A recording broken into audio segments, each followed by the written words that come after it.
সকালবেলাকার tiffin ভাত, আলু সিদ্ধ আর মুসুরির ডাল এই দিয়ে তোমাদের দিদিভাই খাচ্ছে। এই দেখো সিদ্ধ ডাল না, তো দিদিভাই শরীরটা একটু খারাপ, তো সকালবেলায় এখন টিফিনটা খেয়ে ওষুধটা খাবে। এই যে ঝরঝরে সিদ্ধ ভাত আর সিদ্ধ মুসুরির ডাল আর আলু সিদ্ধ এই দিয়ে খাচ্ছে।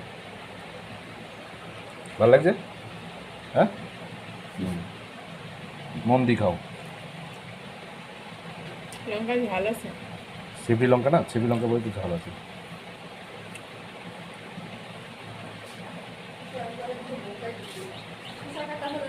শসা খাবা? না পরে খাবো, পরে খাবা? দুপুরে। ঠিক আছে। দিদিভাই খাচ্ছে আর আমার খাওয়া হয়ে গেছে। আমি সকালবেলায় মুড়ি খেয়েছি, তো তোমার দিদিভাই খাচ্ছে। এই দেখো তোমাদের দিদিভাই এখন মুসুরির ডাল দিয়ে মেখে খাচ্ছে, দেখাচ্ছে তোমাদের। মাংস দিয়ে মুসুরির ডাল দিয়ে মেখে খাচ্ছে। সেদ্ধ ডাল ভালো লাগে, ভালো লাগে না? ডালটা আমাদের বাড়িতে তো ওই জন্য বেশি। হ্যাঁ, ঘরোয়া ডাল। এই যে কেমন ভালো না?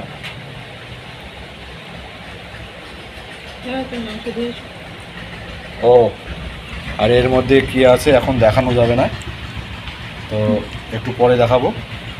তোমাদের একটা জিনিস দেখাচ্ছি, থামো। নিশ্চয়ই দেখে বুঝতে পারছো এটা কি হবে, তো তোমাদের সবই দেখাবো, তো তোমরা দেখতে থাকো। ভিডিওটা এইটুকুই করলাম, আর পরবর্তী ভিডিও এরপরে দেখতে পাবে নেক্সট ভিডিওতে। তো আজকের ভিডিওটা অবশ্যই দেখবে, কমেন্ট করবে, লাইক করবে, শেয়ার করবে। টাটা।